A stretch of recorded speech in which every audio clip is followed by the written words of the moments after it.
சங்கரா தொலைக்காட்சி நேயர்களுக்கு நமஸ்காரம்.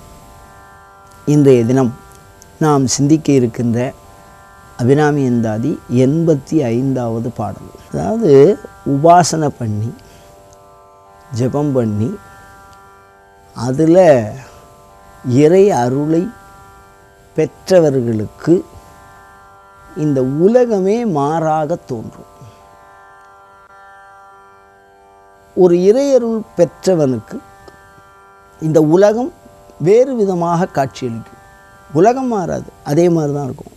ஆனால் அதை பெற்றவனுக்கு வேறு விதமாக தோன்றும். சாதாரணமாக நம்ம உலகத்தை பார்த்தோம்னா ஒவ்வொரு பொருளும் அந்தந்த பொருளுடைய தன்மையை வெளிப்படுத்துவதாக நம்ம அறிவு புலப்படுத்தும்.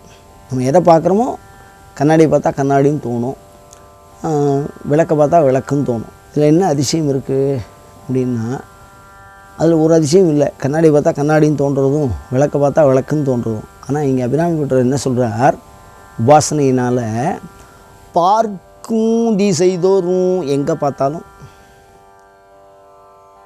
எந்த பக்கம் பார்த்தாலும், பார்க்கறதுங்கிற விஷயம், திசைதோறும் கிழக்கு மேற்கு வடக்கு தெற்கு வடகிழக்கு தென்கிழக்கு தென்மேற்கு, இப்படி எந்த திசையை மேலே பார்த்தாலும் கீழே பார்த்தாலும், பார்க்கும் திசை தோறும் பாசாங்குசமும். பாசம்னா கயறுன்னு அர்த்தம். அங்குசமும் அந்த கயரை வெட்டுகிற ஒரு கருவி. அங்குசம்னா யானை அடக்கிற கருவின்னு சொல்கிறா.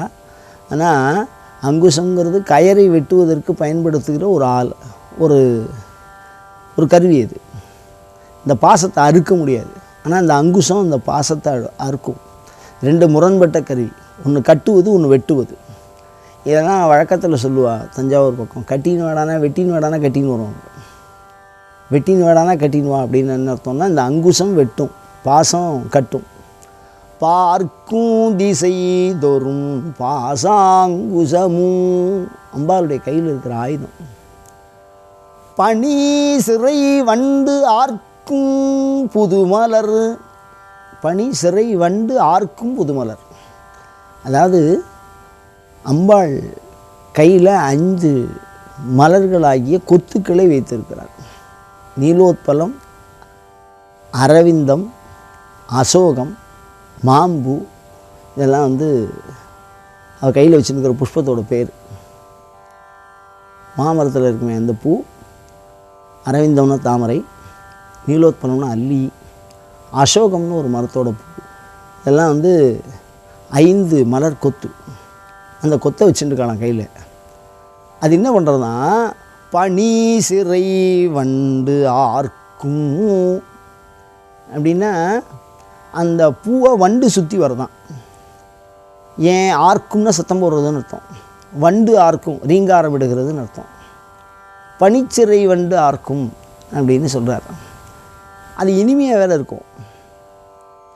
புது மலர் 5. இப்போ ஒரு மலரில் தேன் இல்லைன்னா அதை சுற்றி இந்த வண்டு வட்டம் போடாது. தேன் இருக்குன்னு தான் வட்டம் போடும். அதனால தான் பெரும் புலர் காலை மூழ்கி அரும்போடு மலர்கள் கொண்டும்பார். அதே திருக்கடையூரில் தேவாரத்தில் அரும்போடு மலர். அது மலர்றதுக்கு முன்னாடி வண்டு எச்சப்படுறதுக்கு முன்னாடி எடுக்கணும். அது மாதிரி அம்பாள் கையில் வச்சுருக்கிறது வண்டு அதை சுற்றின்னு இருக்கான் அப்படின்னா இன்னும் மலரில் உள்ள தேன் இருக்குன்னு அர்த்தம். அது ரொம்ப அழகாக சொல்லுவாள். பனி சிறை வண்டு ஆர்க்கும் புது மலர். புது மலர்னு சொன்னார். அப்படின்னா என்ன அப்படின்னா, அன்னைக்கு தான் பூத்துது, இன்னும் மலரில். புது மலர் 5 வச்சுருக்கலாம். கரும்பும் வலது இடமா ஆயுதத்தை சொல்லிட்டு வர்றார். பாசம் அங்குசம், புது மலர் 5 மலர் கொத்து, இந்த பக்கம் கரும்பு. கரும்பும் இதெல்லாம் வச்சுருக்கலாம் அம்பாள். அம்பாளுடைய திருவுருவத்தை அப்படியே சொல்கிறார். என் அல்லலெல்லாம் தீர்க்கும் திரிபுரையால். இப்போ இது வரைக்கும் அவளுடைய கையில் இருக்கக்கூடிய ஆயுதங்களை சொன்னார். ஆனால் இப்போ அவருடைய வல்லமையை சொல்லுகிறார். அபிராமியினுடைய வல்லமையை சொல்கிறார் பாருங்க. என் அல்லலெல்லாம் தீர்க்கும் திரிபுரையால். எந்த விதமான தொந்தரவாக இருந்தால் அல்லல்னு தொந்தரவு எல்லாம் தீர்க்கும், எல்லா பிரச்சனையும் தீர்த்துடலாம். அல்லல் எல்லாம் தீர்க்கும் திரிபுரையால். அம்பாளுடைய பேர் திரிபுரை, நாமும் திரிபுரைம்பர் ஒரு பாட்டில். அம்பாளுடைய பேர் வந்து திரிபுரை அப்படின்னு அவரே சொல்கிறார். திரிபுரையால் திருமேனியும், திருமேனி அப்படின்னா பாதாதிகேசவர் என்னும் பார்க்குறார் அம்பாளை. சிற்றிடையும், சிறிய இடையுடையவள். இந்த சிற்றிடைன்னு சொன்னாலே மெல்லியவளாய் இருக்கிறாள், பிறப்பறுக்கிறாள் அப்படின்னு தான் அர்த்தம். வார் குங்குமமுலையும், வார்க்கச்சு அப்படின்னு சொல்லுவார், மாரிலே அணிந்து கொள்ளுகிற ஒரு ரவிக்கை துண்டு. இதுதான் வார் குங்குமமுலையும். இப்போ இது வரைக்கும் எல்லா இடத்துலையுமே வந்து அம்பாளுடைய நிறத்தை சொல்லாமல் சொல்லிட்டே வர்றார். கையில் இருக்கிற ஆயுதத்தை சொன்னார், இந்த இடத்துல நிறத்தை மறைமுகமாக சொல்கிறார். வாருங்கிறது மேலே போட்டுக்கிற ரவிக்கை துண்டு, குங்கும முலையும் அப்படின்னு சொல்கிறதுனால சிவந்து இருக்கக்கூடிய உடலை கொண்டவள் அம்பாள். வாறு குங்கும முலையும், முலை மேல் முத்து மாலையுமே, அது மேலே அழகான முத்து மாலையை அணிந்திருக்கிறாள் அப்படின்னு. மிக நெருங்கி அம்பாளை பார்த்தா தான் இதெல்லாம் சொல்ல முடியும். அவர் பிரத்யக்ஷம் இந்த கண்ணால், இந்த ஊனக்கண்ணால் பார்த்துருக்கார் அபிராமி பட்டர். ஒவ்வொரு பாடல்லையும் ஒரு விசேஷம் இருக்கும். இந்த பாடலில் ரொம்ப சிறப்பாக சொல்கிறது என்னென்னா, இந்த முத்து மாலை, ரவிக்கை துண்டு. ரவிக்கை துண்டில் அப்படி என்ன விசேஷம், அதை மெனக்கிட்டு அதை சொல்கிறாளே அப்படின்னா, ஸ்ரீவித்யா பத்ததியில் அம்பாளை நிறைய மந்திர ஜபம் பண்ணிட்டா, அதாவது உண்மையான மகளிரை உமையம்மையாக கருதி அவர்களுக்கு இந்த ரவிக்கை துண்டு வச்சு கொடுக்கறது அப்படின்னு ஒரு வழக்கம். அந்த ரவிக்கை துண்டை பார்த்திங்கன்னா ஒரு 100, 50, 48 அப்படின்னு அந்த ஸ்ரீவித்யா தேவதை எத்தனை இருக்கோ, அதில் எத்தனை தேவதை பூஜை பண்ணுறோமோ அத்தனை தேவதைக்கும் ரவிக்கை, அம்பாளுக்குண்டியும் புடவை, மற்றவாளுக்கெல்லாம் ரவிக்கை துண்டு. அந்த ரவிக்கை துண்டை வாங்கி அதை என்ன பண்ணுவான்னா, மங்கள திரவியங்கள்லாம் அதில் வச்சு சாப்பாடு போடுவாள். அதில் என்ன ஒரு ரகசியம்னா, அம்பாள் வந்துட்டு போகிறத எப்படி கண்டுபிடிப்பா அப்படின்னா, ஒரு இப்போ 30 பேர் 30 இலை போடுறான்னு வச்சுங்களேன், 29 தான் போடுவாள். பாக்கி எல்லோரையும் கூப்பிடுவாள், நான் எங்கள் ஆற்றுல இன்றைக்கி பூஜை வச்சுருக்கேன், நீங்கள் ஆற்றுக்கு வாங்கணும். ஆனால் கூப்பிடாதவா அந்த இலையில் ஒருத்தர் வருவாள், அவள் மாட்டுக்கு வருவாள், சாப்பிட்டு போயிடுவாள். அந்த ரொம்ப தபஸ்வியாக இருந்தால் என்ன பண்ணுவான்னா, உட்காந்து ஜபம் பண்ணுற ஒரு இடமா இருக்கும். அந்த பெண்களை வச்சு தான் எல்லாம் பண்ணுவாள். அம்பாளுக்கு வந்து இப்போ வந்து புருஷாலாம் ஆற்றுல ஜபம் பண்ணுறா அப்படின்னா, மனைவி அந்த அம்மா வந்து சாப்பாடெல்லாம் போட்டு மங்கள திரவியங்களெல்லாம் வச்சு கொடுக்குறது வழக்கம். அப்படி கொடுக்கும்போது ஒரு இலையை வந்து குறைவாகவே போடுவாள். 30ன்னா 29, 30 பேரை கூப்பிட்டா 29 பேரை கூப்பிடுவா, 30 இலை போடுவாள். அந்த ஒரு இலை எப்போதுமே ஃபில் ஆகும். அதுதான் அம்பாள். அதுதான் முதல் அம்பாள் சித்தியாயிருக்கா அப்படின்னு தெரிஞ்சுக்கிறதுக்கு உண்டான வழி.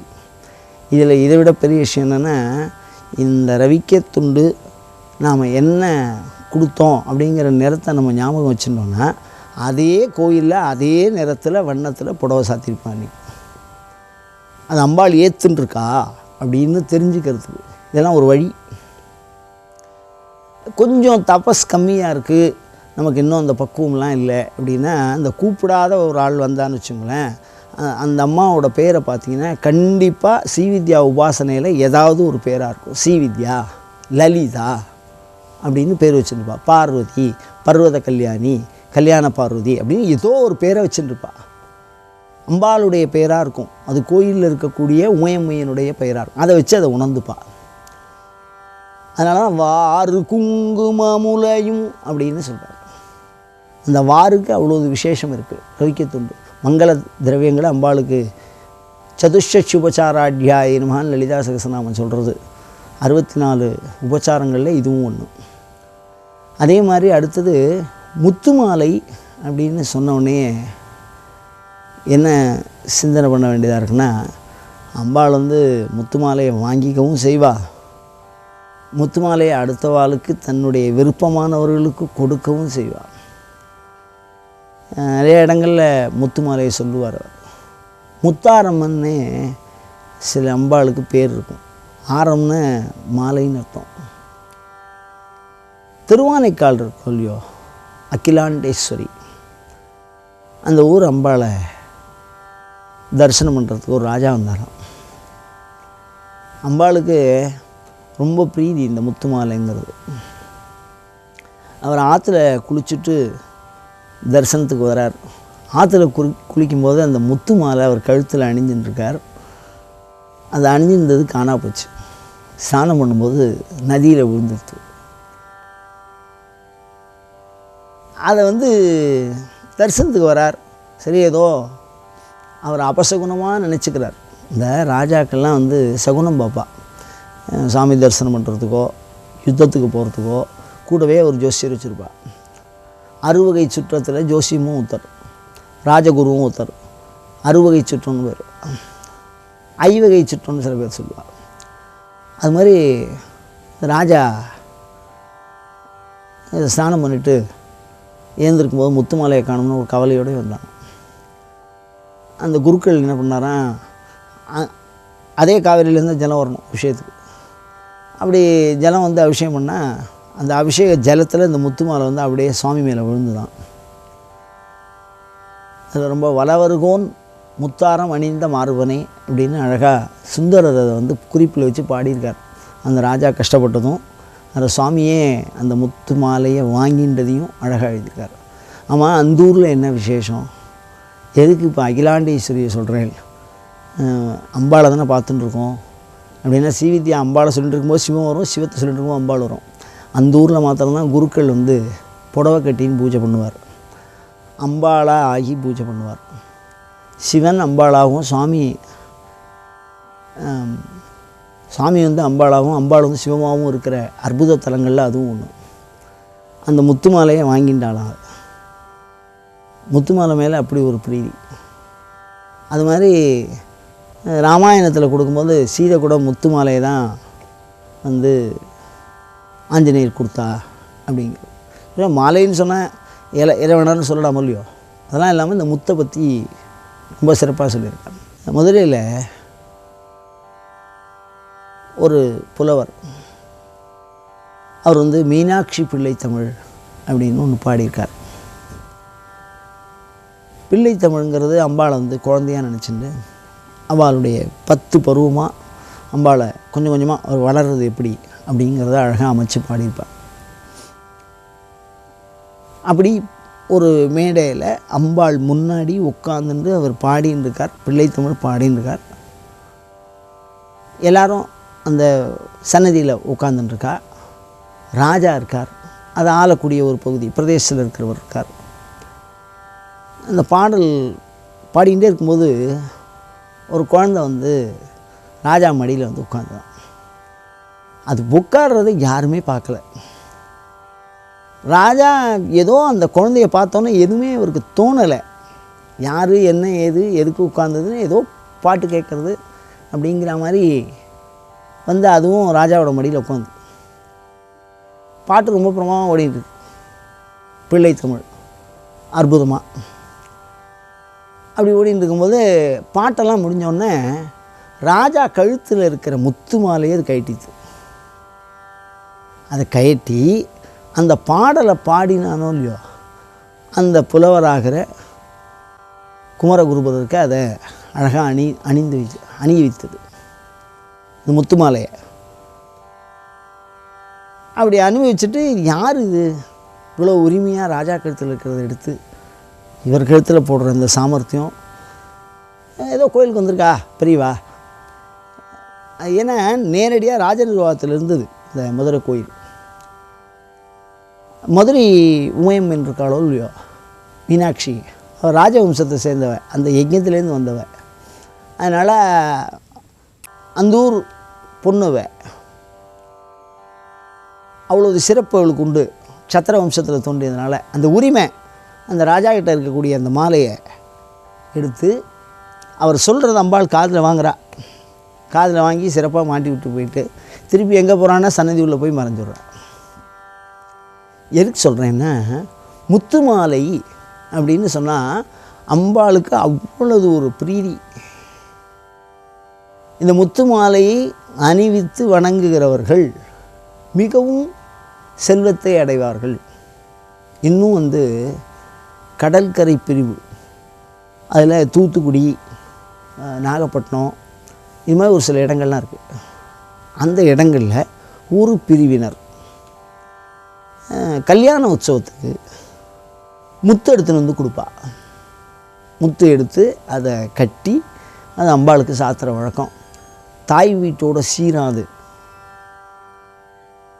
அவ்வளவு சிறப்பாக சொல்லியிருப்பார் பாடத்தில். வெண்முத்து மாலையும்பர் வேற ஒரு பாட்டில்.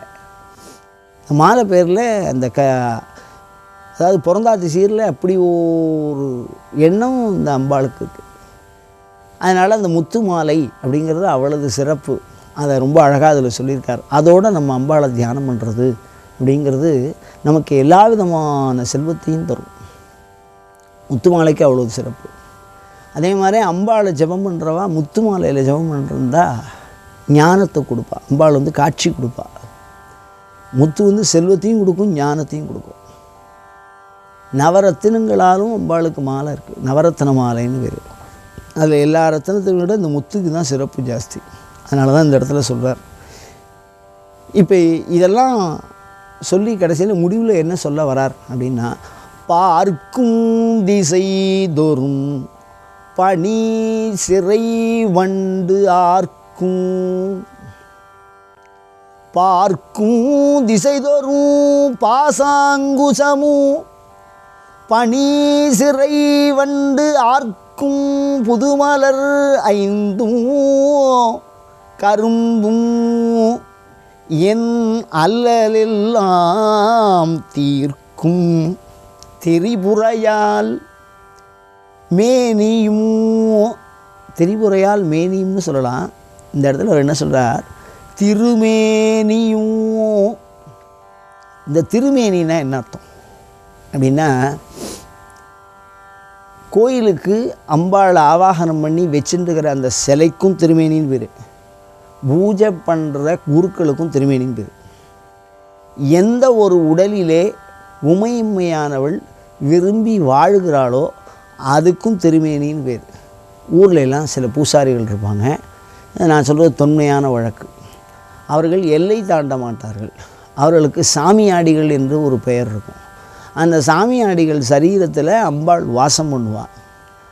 அதனால தான் திருமேனியும் ஒரு பாடலுக்குள்ளே அம்பாளை சொன்ன மாதிரியும் இருக்குது. அதே சமயத்தில் அம்பாளையே நினச்சின்னு இருக்கிறவா, அவள் உடம்புக்குள்ளே அவளாகவே மாறி போய் இருக்கா அம்பாள். அப்படி அவளுக்கு உள்ளுக்குள்ளேயும் வெளிக்குள்ளேயும் ஒரே அம்பாள் தான் தெரிகிறா. அப்படி திருமேனி அப்படின்னு சொன்னால் உமையம்மையை வணங்கி கொண்டே இருக்கக்கூடியவர்கள். திரிபுரையால் இந்த பேர், இந்த மந்திரத்தை சொல்கிறார். திரிபுரையால் திரிபுர சுந்தரின்னு பேர். அந்த திரிபுர சுந்தரி மந்திரத்தை அப்படின்னு இந்த இடத்துல சொல்கிறார். இப்போ திரிபுரையாளுங்கிற பேர் சொல்கிறதுனால அந்த சாமியினுடைய மந்திரத்தை நமக்கு மறைமுகமாக சொல்கிறார். சீவித்தையில் அது ஒரு மந்திரம். அதை ஜெபம் பண்ணுறது அப்படிங்கிறது சர்வக்ஷேமத்தையும் நமக்கு கொடுக்கும் அப்படின்னு சொல்கிறார். அப்படி ஜெபம் பண்ணினா என்ன அப்படின்னா, திரிபுரையால் ஜெபத்தை பண்ணினா என்ன ஆகும்னா, அவள் சரீரத்தில் அம்பாள் வருவாள். சரீரத்துக்குள்ளுக்குள்ளேயே இருப்பாள். அது பேர் ஆவேசுவாதம்னு பேர். ஆவேசுவாதம்னா என்னென்னா, ஒரு ஒரு உடலிலே ஆவி ஏறி பேசுவது. அப்படி பேசி அவர்கள் உபாசிப்பவன், உபாசிக்கக்கூடிய பொருள், உபாசனை மூன்றும் ஒன்றாக கலந்து போகுதுங்கிறது இந்த ஸ்ரீவித்யா உபாசனையில் மிகச்சிறப்பு. அதனால தான் லலிதா சஹஸ்ரநாமம் சொல்லுவார், தியான தியாத்ரு தேயரூபாயே நமஹ. தியானிக்கப்படுகிற பொருளாகிய உமையம்மை, தியானம் செய்கிறவனாகிற உபாசகன், தியானம் என்கின்ற செயல், இது மூன்றும் ஒன்றுபட்டு போகின்ற ஒரே நிலையில் அந்த உபாசகனுக்கு என்ன மாதிரிலாம் இருக்கும், அணைந்தோர் தன்மை அப்படின்னு இதுக்கு பேர்.